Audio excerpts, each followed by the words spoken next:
In my previous video, I took a look at the new Lano V12 Ultra laptop cooling pad. It's an upgrade to a cooler that I've used with my laptop before. But to tell you the truth, the Lano V10 wasn't my favorite laptop cooler since I own a few.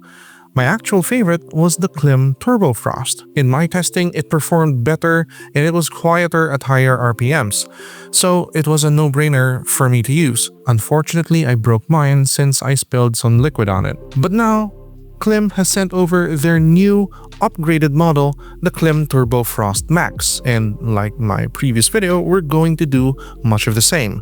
We're going to be testing this out. We're going to be doing a noise test and we're going to be doing a temperature test on this to see which one of the upgraded coolers is actually better. And that's going to be interesting because after this video, I'm going to be pitting the Turbofrost MAX against the V12 Ultra in a head-to-head to see who really is the king. But before everything else, let's get this unboxed.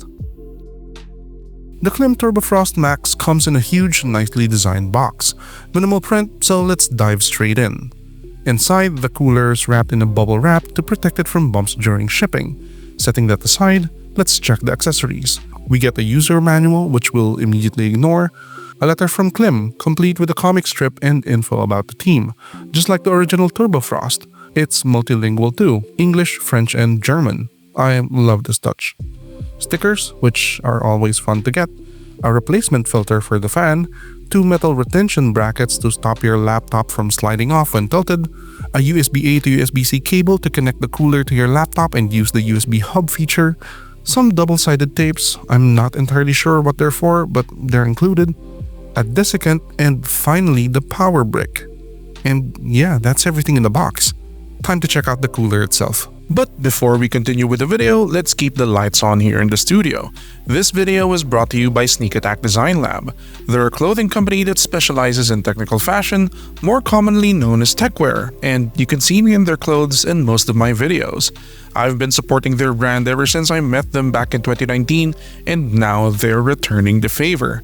Head on over to the link in the description to get 10% off of your order from their site. Check their clothes out. You're bound to see something badass over there that'll look great on you. Thank you very much to Sneak Attack for this exclusive promo for my viewers. Now, back to the video. So this is the KLIM Turbofrost MAX.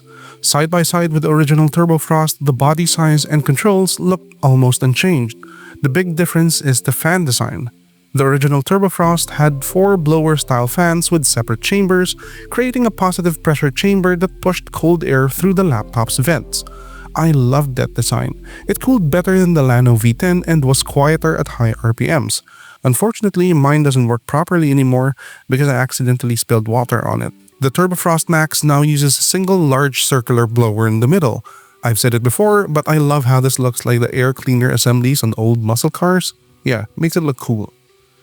Construction is mostly plastic with some metal parts. At the top, sealing foam attaches with magnets to metal inserts, keeping it aligned.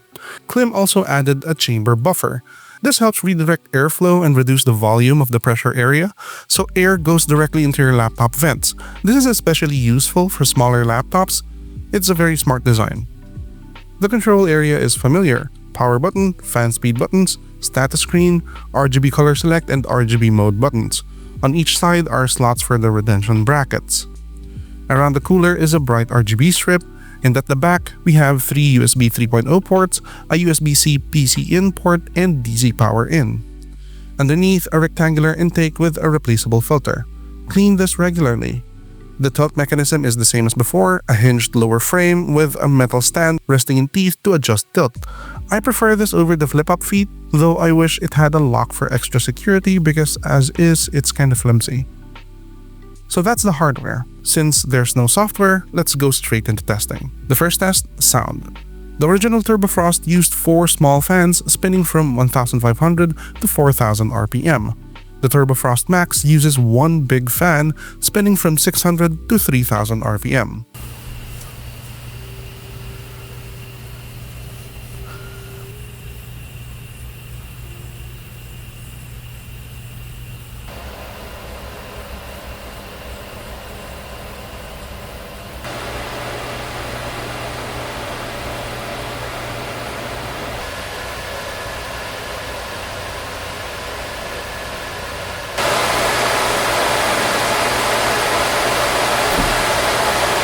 At low, mid, and max speeds, the original Turbofrost is consistently quieter, and even at 4000 RPM, it's only slightly louder than the Max at 2000 RPM. So yeah, the Turbofrost Max is louder, way louder. But does it cool better? Now for the most important test, cooling performance. If you're into the product I'm featuring in this video, I've tagged it in the YouTube shopping section down below so you can check it out directly. Or if you're looking for discount codes, head to the Linktree shop in the description. Filipino viewers will find a group of links to Shopee, and global viewers will find a group of links to Amazon. Just a heads up, these are affiliate links, so any earnings go straight into supporting the channel and helping me make more content like this. Thanks for being here. Here are the numbers from my Zephyrus Duo 16 2022. Baseline no cooler idle CPU at 55.4 degrees, GPU core at 53 degrees, hotspot at 60 degrees. Under Geekbench load, the CPU hit 84.9 degrees, Firmark pushed the GPU core up to 73 degrees and hotspot to 80 degrees. But on the Turbofrost, idle temps improved slightly. CPU at 54.1 degrees, GPU core at 49.1 degrees, hotspot at 56.2 degrees, and under Geekbench, the CPU averaged 83.3 degrees, and in Firmark, the GPU core drops to 72 degrees and hotspot to 79 degrees. But with the Turbofrost Max, we get bigger gains. Idle CPU goes down to 50.4 degrees, GPU core 44.1 degrees, hotspot at 52.7 degrees, and under Geekbench, CPU average at 80.8 degrees, a solid 3 to 4 degrees cooler than baseline, and Firmark results show GPU core at 70 degrees and hotspot at 78 degrees. All of this is at max settings. So yeah, that's a huge performance improvement. So what does this mean? The Turbofrost Max isn't just shaving off a degree or two, it's consistently cooler across idle, CPU heavy, and GPU heavy workloads. Idle temps drop by 4 to 5 degrees compared to the original Turbofrost, and under load, both CPU and GPU stay several degrees cooler. And as I always say, even small drops like 3 to 5 degrees can be the difference between throttling and stable performance, especially in long gaming or rendering sessions. So what do we think about the KLIM Turbofrost MAX? Like its predecessor, it's stylish, it's easy to use, and delivers on its promise. At $80 or around 4,800 Philippine pesos estimated, it's excellent value. It cools better than the original Turbofrost, and thanks to the new chamber buffer, it's more compatible with both smaller and larger laptops.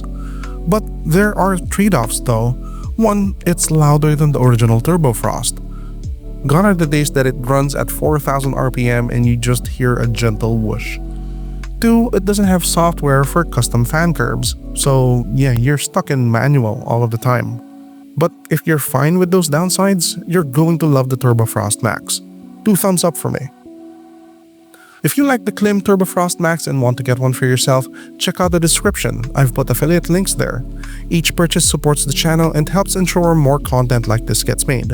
While you're there, comment your thoughts, give this video a like, and subscribe. It helps out a lot. That's it. I'll see you guys next time. Bye.